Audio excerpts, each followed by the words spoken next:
Next on the show, a plea for trees and a trip down graduation memory lane, plus some questions about the resignation of the city's top civil servant and concerns from some community groups about a planned funding cut. All of that's on the table for today's monthly interview with Mayor Scott Gillingham, who is in studio. Good morning. Good morning. So why don't we start with the trees? There's a question, actually. I have a clip of a student who was joined us recently on CBC. Her name is Riz Laburada, and she's in grade 10. She goes to Maples Collegiate.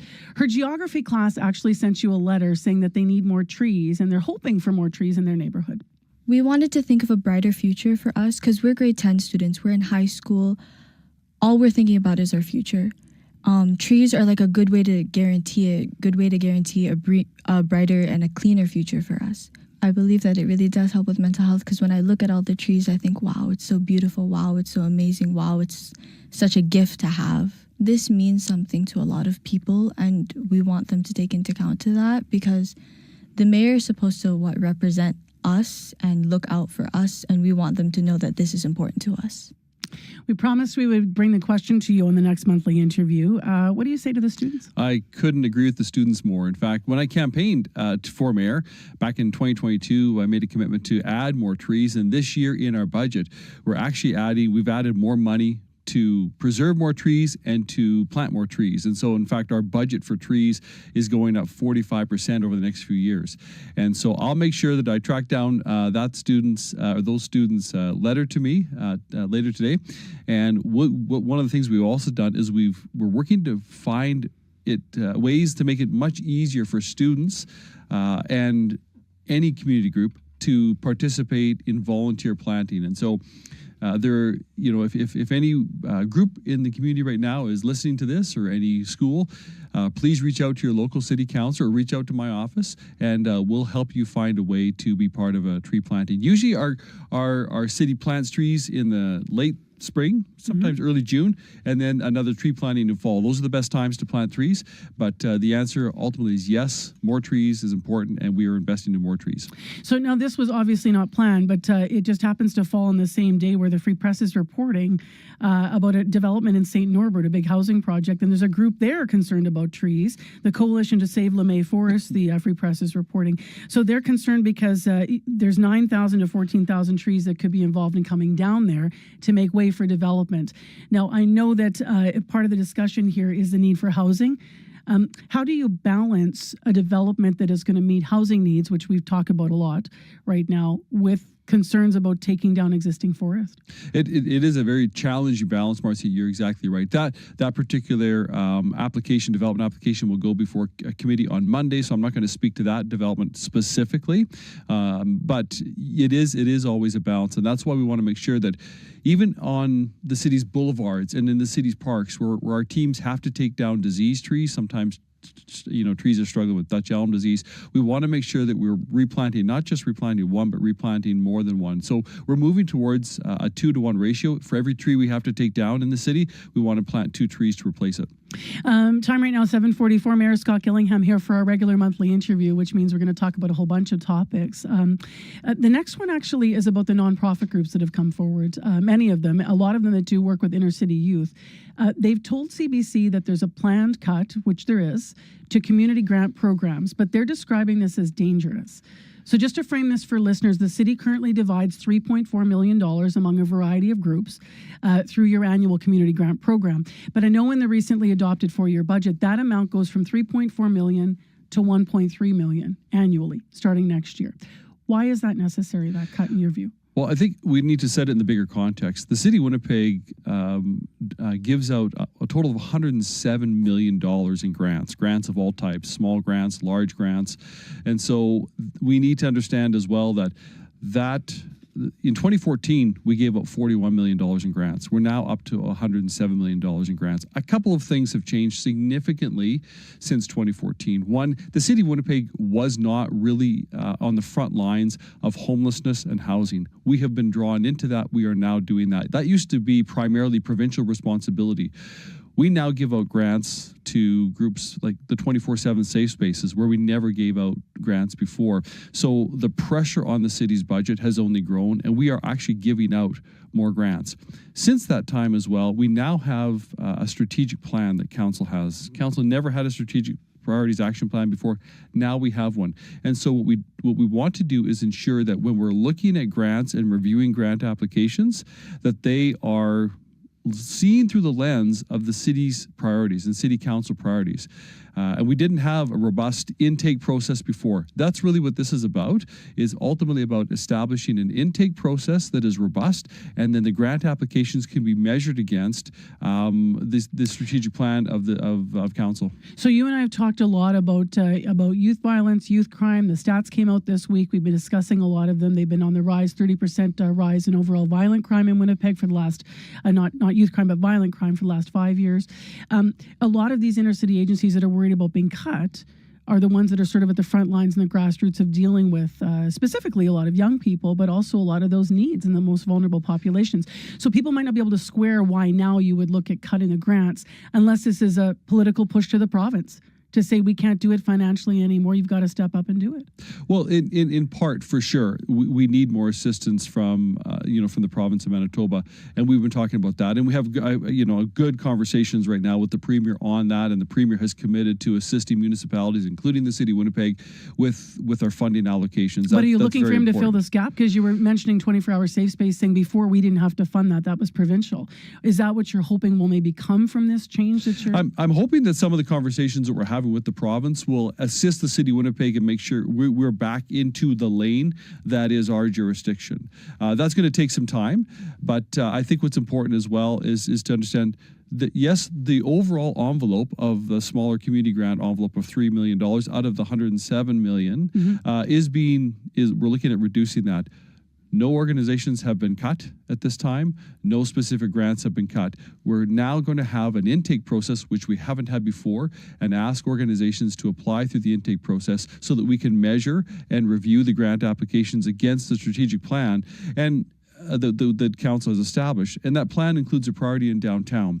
Our multi-year budget includes, for example, funding for the downtown YMCA to create programming for youth to combat against, the trends we're seeing in some of our youth crime. So there's a lot of work left to do, but you just have to understand. Everyone has to understand that the city only has so many funds, and we're responsible for certain areas of program delivery, and so we're trying to work in such a way that we can take a look at those grants and review them against our priorities. I guess just last on this before we move to another topic here, I want to ask you how concerned people should be, because if you meet the threshold and you match the goals, then you may get the same level of funding. But if not, then and if the province or the privates don't step in, then that's at the heart of the fear. What happens to these organizations that are doing the vital work? Because the timing seems strange to sort of make that shift. Although I respect what you're saying about you have a plan now. Yeah, and the timing. This has been part of our budget for the last several months, so it's been public. What I appreciate is one of the leaders of one of the organizations reached out to me yesterday. We have a good relationship. He called and he said, "Look, can we at least have a conversation? Maybe it's time to have a conversation between the city, our organizations, the province of Manitoba, and the private sector." Is that happening? Well, this is the first, request, and I thought it was a very good request, because let's sit down together and talk to, in these cases, to some of these potential other funders to see what we can do collectively. To another topic here. Now, the city's top civil servant and CAO, Michael Jacka, has resigned. It did come less than a week after an audit of the city's workforce found a lack of processes for reviewing staff performance. Can you confirm if those two things were connected? That would be a question for Michael Jack. I think there's no doubt that, the results of the workforce audit showed some things that were very concerning, and they showed areas that we really as a city need to improve upon. City of Winnipeg employees, and there's over 8,000 of them, need to have regular performance reviews. It's important for the city employee to know how they're doing against key priorities and key performance indicators. And if we don't have that, you can't measure how well an employee is doing. And you can't give good or critical feedback to an employee to see the improvement. Every City of Winnipeg employee and every elected official is in one business. We are in the business of serving the public. And so the people of Winnipeg pay taxes and fees, work hard for a living. They deserve excellent public service. And so the only way to ensure we're delivering excellent public service is to be measuring the performance of our staff. And that's the CAO's responsibility to do Ultimately, it's the CAO's responsibility. So you said I would have to ask Michael Jack, but do you have any response to that at all, or are you leaving it at that? I'll leave it at that. Mr. Jack and I had a conversation late in the week, last week, and I'll respect HR matters, and he resigned on Monday, and I accepted his resignation.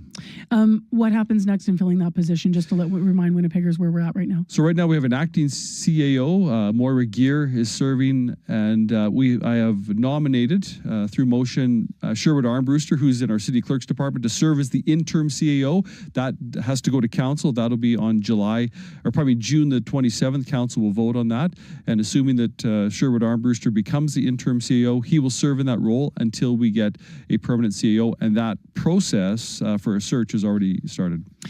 Speaking of searches, we're going to get some more information today around what's going on with the landfill search. Obviously, the province is leading a lot of that.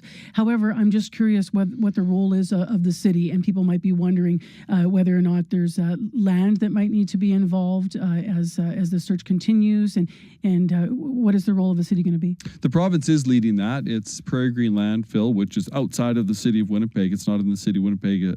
It's in another jurisdiction.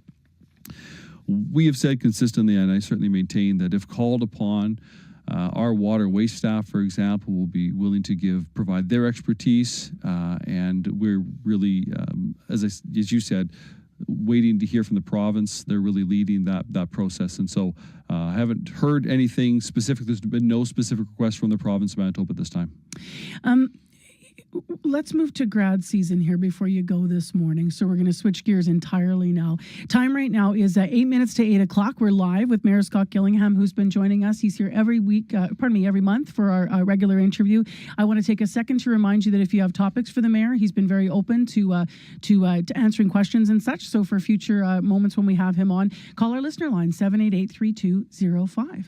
Why don't you hold up what you've brought, Mr. Mayor Scott Gillingham? What is this? I was asked to kind of bring along my grade 12 yearbook, and so I dug into my archives at home. YouTube's going to get your picture up here. Yes, there we go. go. Look at this. There you are. Many years ago. Look at you. What school did you go to? Carmen Collegiate. So to all of the grads in all of the high schools this year, congratulations. Sincerely, happy graduation. You've worked very, very hard. What are we listening to? Oh, this is the one and only Joe Cocker, On the Edge of a Dream, and this was our grad song. When you think about graduation, I know obviously you just shared wishes with everyone. Did you land where you thought? Was young Scott Gillingham in the photo that we're looking at on YouTube? Were you going to be mayor one day?